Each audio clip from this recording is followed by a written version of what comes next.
Well, I think one thing that I've really learned and realized is that there kind of isn't really one specific formula that will kind of get you from this point to this point. And there's so much that happens between the first time you ever sit down at a drum kit and then X, Y, or Z.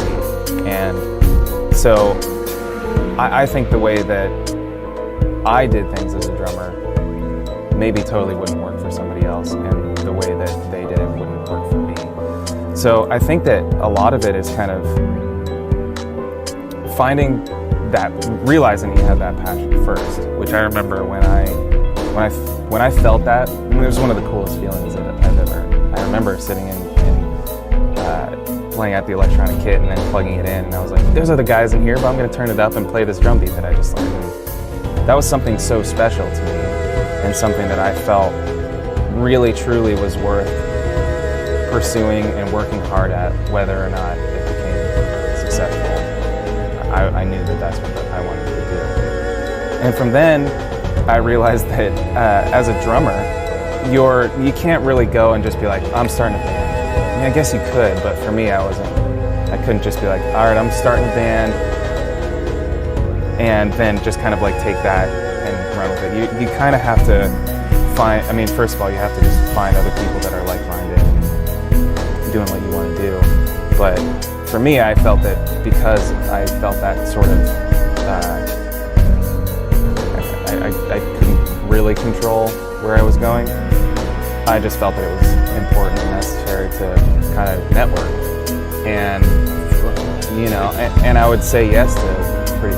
It's like if somebody asked me to play drums for this, yeah, cool, I'll do it, as long as it didn't like oppose what I believed in or like what I felt convicted about. But for the most part, I kind of went and did whatever I could, and then kind of just developed a kind of group of people that love playing music, and I would then go to shows and try and meet people, and then go home and play drums and try and get better. And sometimes it might sound weird, but kind of how athletes do, watch game tape afterwards and kind of study themselves.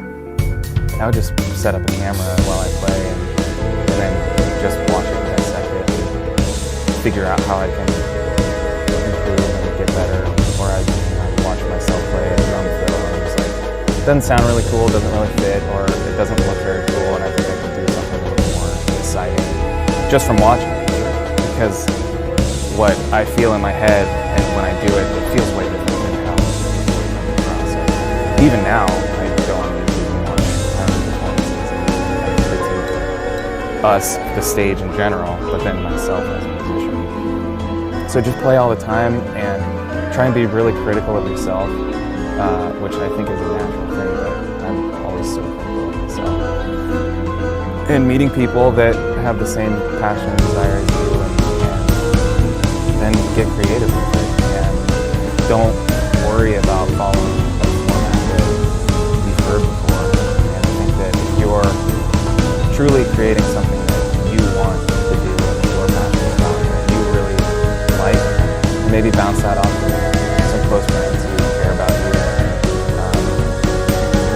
and ask their opinion and really try to look at it objectively. I think that's the goal.